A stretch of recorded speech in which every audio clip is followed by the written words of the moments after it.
I recently made the acquaintance of an interesting and captivating man named Jim Nesbit. He's a musician, and a brilliant one. He's been playing guitar since he was only 8 years old. So what was the very first song you tried to play? Well, it's kind of embarrassing, but it was actually Hush Little Baby. Oh, yeah? You know, Hush Little Baby, don't say Yeah. Yeah, it's not, you know, I don't play it anymore. I'm not, you know, I don't like children's. Anyways.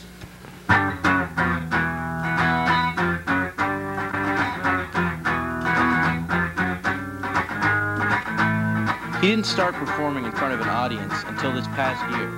He started out playing to audiences of 1 or 2 people in his bedroom.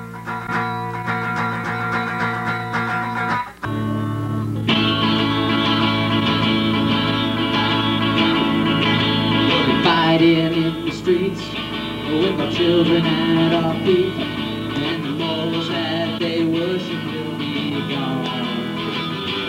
But soon his popularity spread, and he began playing bars and small clubs. At a Jim Nesbit show, you never know what to expect. Whether he's using his brilliant wit. I have to make a little comment first. This sticker, Oasis, it's not my guitar. So, sorry, I really don't like him. He does, right here in the front. Raise your hand. Yeah, it's his guitar. He likes him. I don't. His bad. You're a liar! I'm a liar, but I'm not lying about that. Or the audience is participating in the show. Dream of me at night for your love. There is always something crazy going on. Here we come again on a Saturday night with your fussing and your fighting. Won't you get me to the right? I want to move. And this one really drunk guy is out on stage just dancing around, you know, punching stuff, knocking over speakers, and he's like moshing all by himself on stage. Everyone else is just sitting there laughing at him. And the bouncers say, buddy, you gotta leave. And he's like, no, I'll be cool, I'll be cool. So he's off for about 5 minutes. You know, 5 minutes later, he's up there, he's smashing stuff, you know, he's running around, you know, throwing punches in the air, and the bouncers throw him out. Well, like 20 of his buddies were there, right? And all these guys with shaved heads and tattoos, and, you know, leather, and, you know, pretty much hardcore guys. They're there, and they all go out there after him, like, to get him and bring him back in. Well, here's 4 bouncers standing in the doorway, right? And like 20, 22, you know, a whole just bunch of these guys stand at the door screaming, oh, you know, man, this is wrong, you know, all this stuff, and they're spitting on the bouncers, and they start to try and rush. Well, this bouncer grabs the door jamb and just starts kicking through the doors hard. I mean, he's throwing himself into this kick, right? Just totally just thrusting his foot through there. And finally, these 20 guys just overwhelm him.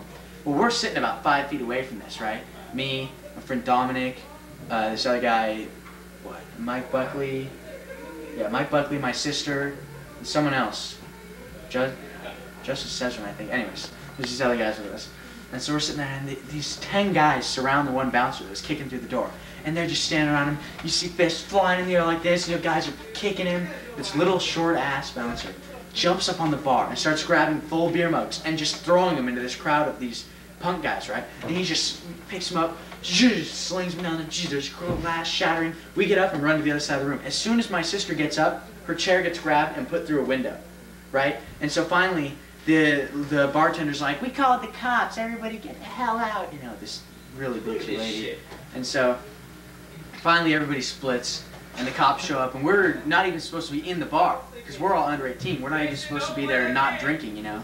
So we split, and we, you know, avoid the cops from out of there. It was awesome. We got keychains too. It was dope. On a dark desert highway, the cool wind in my hair, warm smell of colitas rising up through the air. Up ahead in the distance. Jim has many different influences. They range from pop staples, Insane Clown Posse, to more underground and up-and-coming acts. Well, there's this band Genghis Bong, man. Oh, they're awesome. They're in the college scene. They're so cool. They have this, the lead guitarist, JT Billiter. Oh, he rips it up. He's better than Jimi Hendrix and Jimmy Page combined. If he was in a 3-way contest with Jimi Hendrix and Jimmy Page, they would bow down to JT, because he's just the man. I mean, he gets up there and there's all these 14-year-old girls screaming, JT, JT, you know, and the whole audience is just, yeah, JT, J. You know, it's like a football game when everyone's, you know, screaming, Reggie, you know, like the Packers, Reggie White, you know. Just, oh man, he's my idol. I want to be exactly like him when I grow up. To the new constitution, take a bow for the new revolution. Smile and pray at the change all around. Pick up my guitar and play. His unique performance style and unpredictable shows have earned him a large fan base. He even has a fan club, which has many members. Me, my friend Dominic, this other guy, Mike Buckley.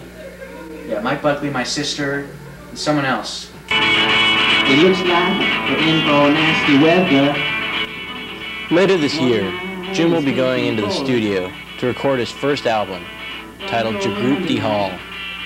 Some radio stations have already picked up some of his live stuff, and Jim suspects it should only be a matter of time until he's all over MTV and playing stadiums. And considering Jim's enormous talent and brilliant wit, it's hard for one to think any differently.